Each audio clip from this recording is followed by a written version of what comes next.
out. Yeah, What part of that is complicated? Because that means there's a ton of people that actually have been found by the exact same parole boards with no capacity to reoffend in their analysis that have actually been let out early, and they shouldn't have been in prison for that long to begin with. That's my point. If you think that, so like, they literally let out criminals that you think should be let out, even though you don't know any of their cases. Because I don't believe in the idea that there is a major difference between someone serving a 5-year sentence and a 3-year sentence. So you think all the sentences should be same lower, people, which creates yes, a disincentive, which No, it creates doesn't. an incentive for more crime. Cenk Uygur got into a heated debate with his own nephew during their Thanksgiving live stream. This is with Hasan, who has actually made some videos about me. I'm going to be reacting to those along with my husband, Josiah, in the future, so subscribe for those. But it gets heated because they have some differentiating views regarding a lot of things, but in this specific video, we are talking about crime, specifically in California. Hasan is even more, I can't say the word. He's even more crazy than Cenk Uygur himself. By the way, comment Chunky Yogurt, his expiration date for the algorithm. We like to have fun here. But let me just let them take it away, because it just shows Cenk is actually moving away from the lunacy of the left. He's kind of coming to the right. He's open to working with Trump, and Hasan can't wrap his so-called brain around the idea. Let's get into it. A number. I'm giving you 30. It could be 5 years in prison. Okay. They were going to spend 5 years in prison. They've spent 3 already. So now they've actually put them in front of a parole board ahead of time instead of serving out the 5 years of their prison sentence. That's right. And they're letting them go too early. That's right. I think they should serve their sentences. They should serve 5 years in prison. You think the extra 2 years? You know what the hell they got the 5 years for? The extra, look, guys, you can steal. I do know. I do know. As a matter of fact, I do know. Ad infinitum and not get a felony. A felony is 1 year or higher. To get a 5-year sentence is significant. Okay. And you think they all did nothing? They were all Jean Valjean, and we're just releasing I'm not saying them. that. I'm not saying they're Jean Valjean. Their capacity to reoffend is not going to change dramatically between the 3 years that they're being let out if the parole board finds them eligible and analyzes their capacity to reoffend in the process. In if you a new think that law those people, where they say, but you should let them out. No. Just so you guys know, in California, Proposition 47 allowed people to steal up to $950 worth of merchandise from stores, and it won't be a felony. It's now just a misdemeanor. And because of that, because when you punish crime less, there's more of it. And it doesn't matter if you can go to multiple stores and steal up to $950 each time. It doesn't matter. So Cenk does talk about that. And by the way, if you like videos like this, make sure you subscribe, because I post 2 new videos every single day. Like it too. It helps it in the algorithm. But we'll get back to it. That's not true. You're wrong. This is Fox News. That's why I'm so frustrated with this conversation. Are they out or are they not out, Haas? Did they change the law or did they not change the law? Because that means that they changed the law and now they're out. Yeah, what part of that is complicated? Because that means there's a ton of people that actually have been found by the exact same parole boards with no capacity to reoffend in their analysis that have actually been let out early, and they shouldn't have been in prison for that long to begin with. That's my point. If you think that, so they literally let out criminals that you think should be let out, even though you don't know any of their cases. Because I don't believe in the idea that there is a major difference between someone serving a 5-year sentence and a 3-year sentence. So you think all the sentences should be lower, which creates a disincentive, which creates an incentive for more crime. If that was the case, then there would be significantly more crime in every other country on the planet than the United States of America. No, their system is entirely different.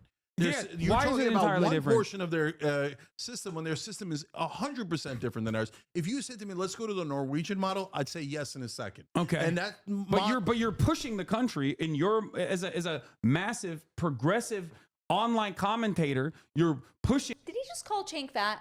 I know he's chunky, but come on. He's calling him a massive progressive commentator. If someone called me a massive right-wing commentator, I would be so offended. So offended. So rude, Hasan. Oh my gosh. Stop fat shaming. Isn't your side so against fat shaming? What a hypocrite. In the exact opposite direction. I'm saying yes, I am. But it's not a deterrence. It's not a real deterrence. It's demonstrably unsuccessful. Except for the fact that it was, and the numbers went up, and Wait, the what? voters No, it agree wasn't. with me.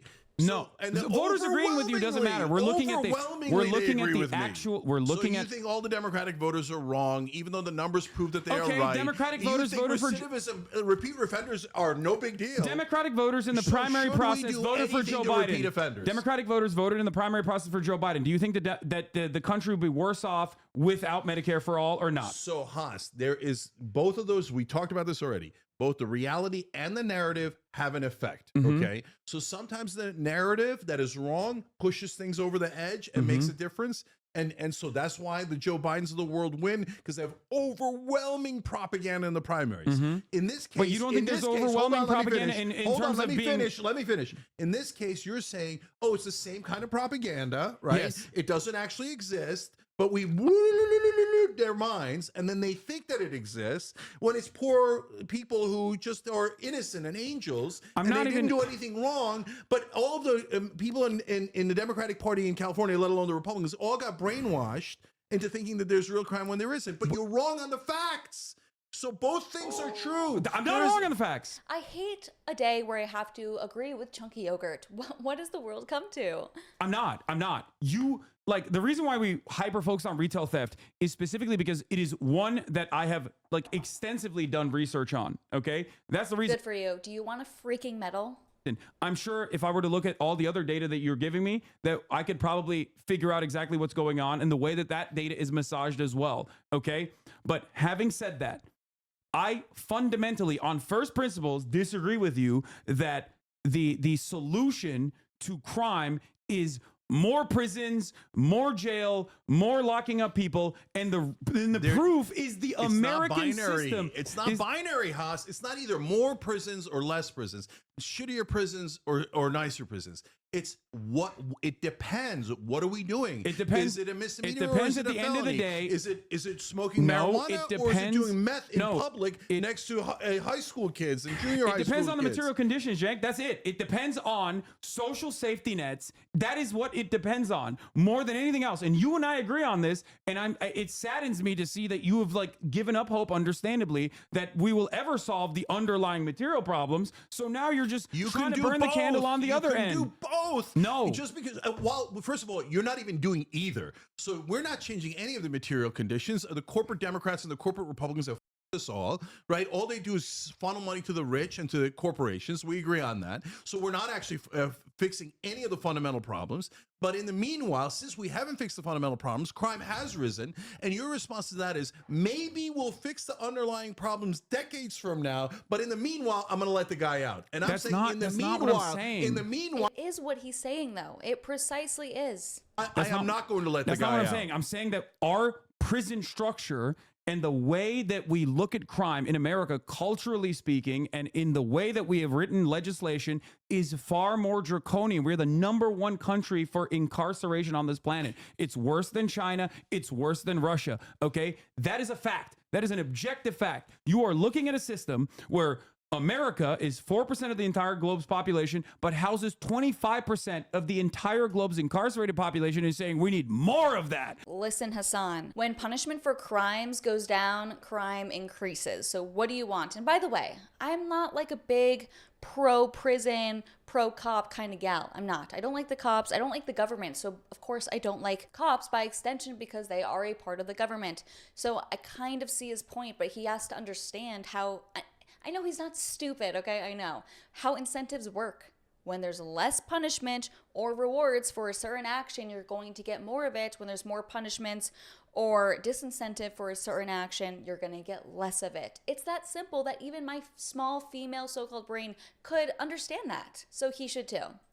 I'm saying this is a demonstrable failure, and what we have to do is fix the underlying material problems, specifically problems that contribute to homelessness. That is the most impactful way that many Americans think that there is, like, an unimaginable amount of crime that is occurring, including but not limited to some of the crimes that you're mentioning in terms of, like, stealing catalytic converters and okay? Is there a number? Is there a number of repeat offenses at which you would move it from a misdemeanor to a felony? Or would you keep it at a misdemeanor if they, no matter how many catalytic converters they stole, no matter how many watches they stole, no matter Whatever the numbers I think are, this should you be don't care. I think it should be. Is there a line for I think it repeat should offenses? be, as is the case with no cash bail. It should be individually determined in terms of the capacity to reoffend by a judge, which is what is going on with cash bail. Cash bail does not mean that like, oh, you did a rape or you did a murder and now you're allowed to fucking roam the streets. There's cash bail for felonies. That's why. Yeah. That's why the felony misdemeanor distinction is so important. So if you go to the extreme right wing position where they say things like, oh, they're letting all the criminals out. That's not true. There is no penalty. No, that's not true. It's a misdemeanor. So you have to actually base it on what we're talking about here. So yeah, the judge has discretion in certain cases, but Yes. now in certain cases they're taking that discretion away. And in a sense, I say give it back to them because now I think that judges should maintain discretion in terms of someone's capacity to be a capacity to reoffend in the process of the criminal trial that's being conducted. That is the whole point.